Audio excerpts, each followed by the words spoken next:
and I would like to read another little tale. Now this one is called The Lion and the Wild Boar. The sun beat down, hotter and hotter. Some animals sat panting in the shade, while others drank from a water hole. Wild Boar, meanwhile, trotted off to a secret spring he had discovered, tucked away in a hidden corner of the plains.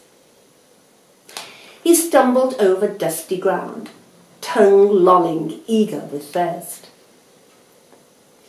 I'd much rather drink here than at that water hole, he thought. It's so much nicer to have the spring to myself. But when he got there, he found Lion, already drinking the water. "What are you doing here?" demanded Wild Boar. "This is my spring." "I got here first," snarled Lion, padding towards him. "Then it's time for you to leave," Wild Boar replied. The Lion roared and bared his teeth. Wild Boar brandished his tusks. The next moment they charged. Lion swiped at Wild Boar with his lethal claws, and the Wild Boar leaped out of the way. Then he turned on Lion, piercing him with his tusks. The two animals circled each other, dodging and snarling and grunting. "I'm going to fight you until you leave," said Lion. "And I'm going to do the same," vowed Wild Boar. As their battle raged on, the animals began to tire. Wild Boar was panting heavily, and blood dripped from Lion's side. They both paused for a moment, forced to catch their breath. Lion looked up at the sky and saw vultures circling overhead. He wasn't hurt that badly. Silently, he raised his paw and pointed. Wild Boar looked up too.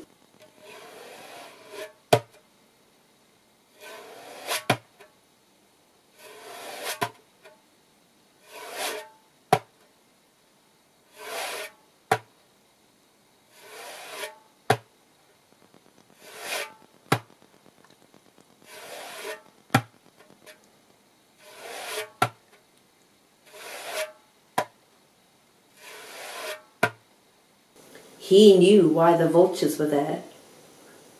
"They're waiting for us to kill each other," he said.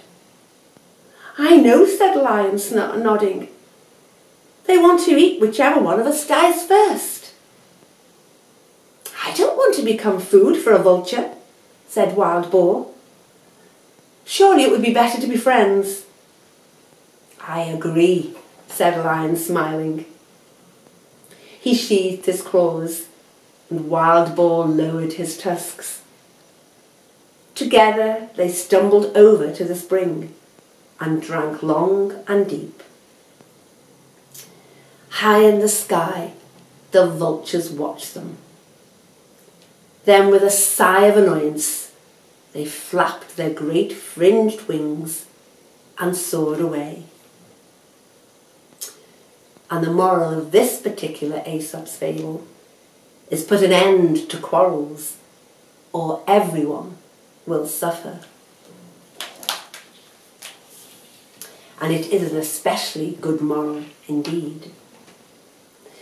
When we think of these times of lockdown, where we're coming out of it, it seems to be causing great unrest in many countries, where very foolishly they are fighting and complaining about the strict laws that have been enforced to help us all not have a second wave. And in these countries, there are many people still suffering from the pandemic, and they need to be cared for, not fought over.